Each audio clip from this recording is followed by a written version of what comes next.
Well, we're talking about this new 4473 form you fill out when you buy a gun. It's been revised. I downloaded this from the ATF's website, and what we want to talk about is states that marijuana is supposedly legal at the state level, and what states those are at this point. Right now, as it stands, marijuana is legal in California, Oregon, Washington, Alaska, Colorado, and Washington, D.C. for recreational purposes. Nevada did come into effect on the 1st of January, and they will be using it at state level recreational purposes.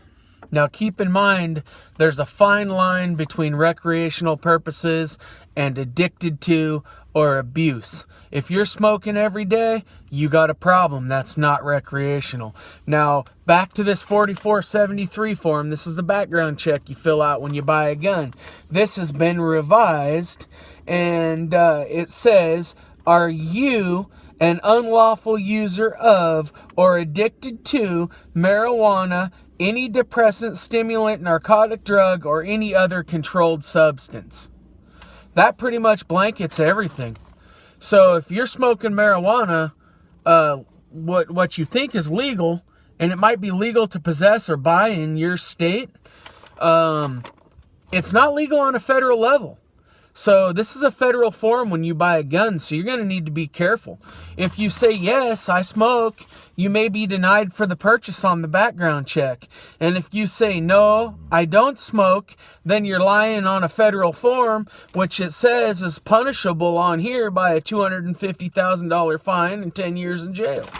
And over here, it also lists the definition of prohibited persons. And it says right here, an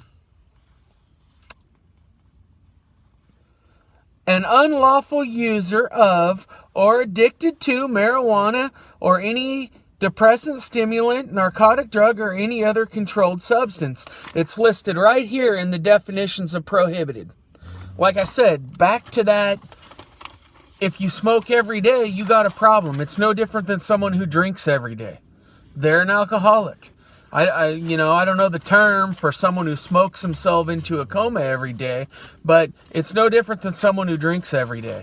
And so, like I said, back to this form, you're lying or you're not lying. Or you're lying and you're lying because you're smoking and you're not claiming it on the form, or you're claiming it on the form and they're denying you for your gun purchase. But either way, we're going to talk to a local FFL here right now and get the real scoop on this weeds and gun thing.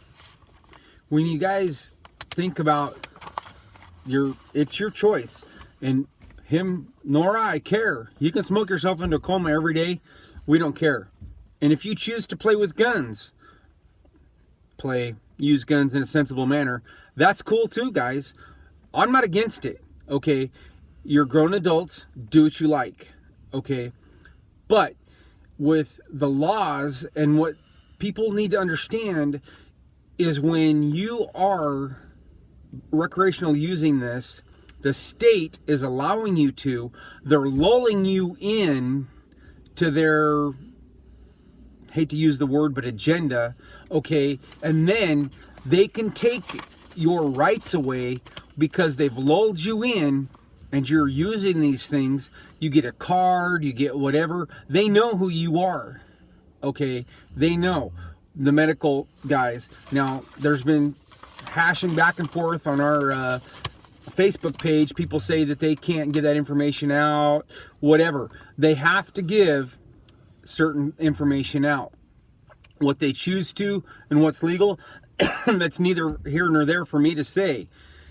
But I would not want to be on a list. Do y'all want to be on a list? I don't.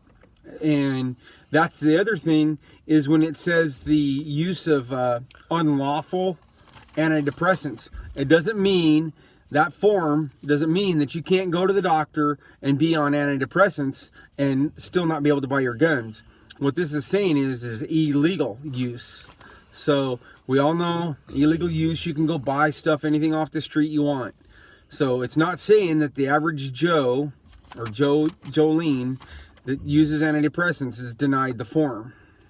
Keep in mind when we're talking about the weed and guns that it says unlawful user. The feds still consider marijuana to be narcotics. Illegal, pure and simple. So remember, this is a federal form. So it says, are you an unlawful user? If you smoke weed in the eyes of the Fed, you are an unlawful user. Now, like he said, if you want to smoke into a coma, I don't care, and I don't think anyone else does either.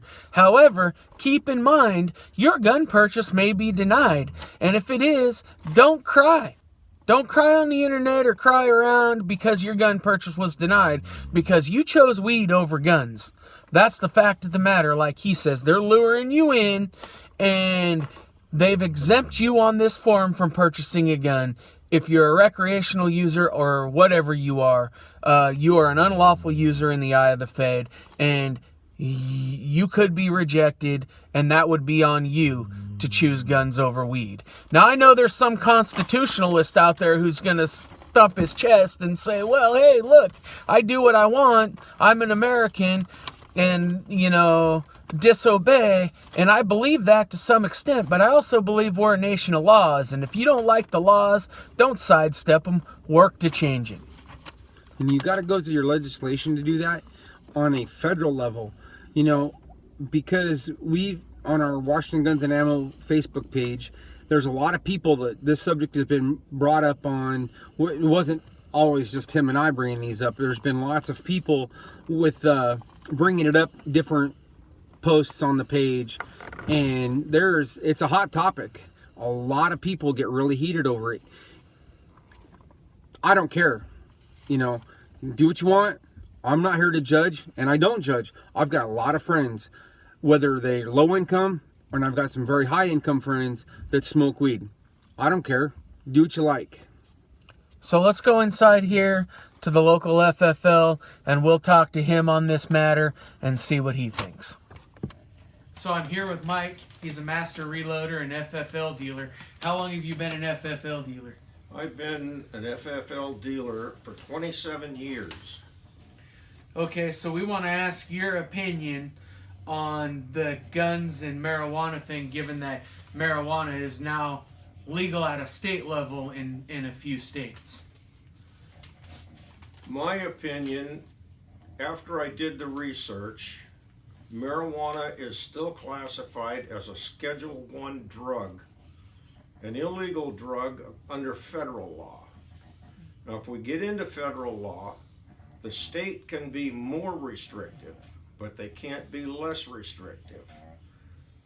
What that means is that anybody that smokes marijuana is illegal owning a firearm and subject to minimum 5-year term in prison. So as far as this 4473 that you fill out when you buy a gun, if you're honest, your background check could be denied? Your background check can be denied. If you're not honest, then you're lying on a federal form, and that, again, subjects you to 5 years mandatory. So basically, if you choose marijuana, you're choosing that over your gun rights. It's just the way the Fed has basically found another way to restrict your rights. That's what it is. What it comes down to is backdoor gun confiscation. And so basically that's what we were saying on the way over here. So again, if you want to smoke yourself into a coma, we're not here to talk about social or moral issues. We just wanted to talk about the guns and marijuana, because the citizens of a state can never just decide one day something is now socially acceptable, so we're going to vote it legal. It doesn't work that way in our country. The popular vote doesn't mean anything. That's why we have an electoral process when we vote for the president, and that's why we have a state representative who's supposed to speak on behalf of the majority of the people. So we're supposed to use that system to change law, not a vote of the people. And the founding forefathers knew that the popular vote would not always be correct, And that's why they put the checks and balances in place that they put in place to prevent things like weed from becoming legal. Now, again, we're not here to talk about moral or social issues involved in that. We just wanted to talk about the guns and the weed and how it could severely limit your rights. That's the key right there is if you're going to smoke, be very careful because you are yourself, not anybody else, limiting your rights to own and use a firearm. If you like the videos, like and subscribe.